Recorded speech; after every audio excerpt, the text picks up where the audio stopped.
Hello and welcome to the presentation about our Hardy-Weinberge simulation part 2. For our project, we decided to do the clasping of hands, as is shown in the picture. In the clasping of hands, the trait we look for is which thumb is on top, whether it is, say, the left thumb, as shown right here, or the right thumb, as shown by this example right here. To start off with, for our procedure, we began by finding a large population in our school that was currently available to us, which was our lunchroom cafeteria, the students eating at the cafeteria. So we entered into the cafeteria with our iPads ready and ready to mark down how many people are left thumb on top or how many people are right thumb on top. And we went from person to person asking them to clasp their hands and then tell us what thumb they have on top. We went from table to table and asked everyone and then marked down out of a total of 100 people. Out of the 5 Hardy-Weinberge conditions, 2 were not met in our experiment. Those 2 are no organisms enter or leave the population. The other one is no mutations occur. Being in the cafeteria, students entered and left the cafeteria. And also, we decided in this experiment, mutations cannot be controlled. It could be or could not be occurring. And since these 2 conditions are not met, these 2 conditions could result in bringing in new alleles into the population and influencing the allele frequency.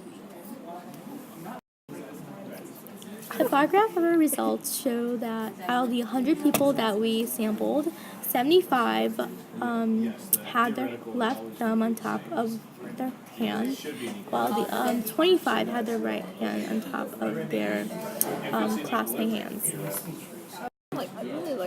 To calculate the allele and genotype frequencies, we use the Hardy-Weinberge equilibrium equation. And so using the homozygous recessive frequency of 0.25, we calculated the recessive frequency for the alleles and also the dominant allele frequency. This turned out to be 50% for both. And then we calculated the heterozygous frequency using a 2PQ. And then, so that turned out to be 50% also. The homozygous dominant frequency was 25%, and then the homozygous recessive frequency was 25% also. So improvements we could have made to the experiment. We took a sample of 100 students. One way of improving this experiment is to ask even more students, maybe like 500 even, to get more results. And another way we could improve this experiment is to make sure that we approach each student and ask them in the same exact way. We realized afterwards that the way we asked our question, can you clasp your hands together and tell us which one is on top, sometimes that question varied. One of them, in a few, we would actually say, like, we're doing this experiment for biology class. That might have influenced which hand they put on top. Another thing was that we went up to groups of students, like when they're sitting at the lunch tables, and some of them would clasp their hands after seeing what their friends were doing. That may have also influenced which thumb was on top. So one way of doing this could be to ask each individual student and make sure we're asking them in the same way to keep the conditions consistent for the experiment.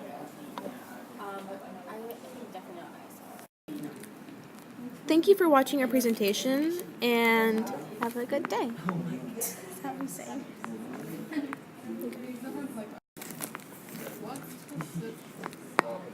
And smile. We're having a problem.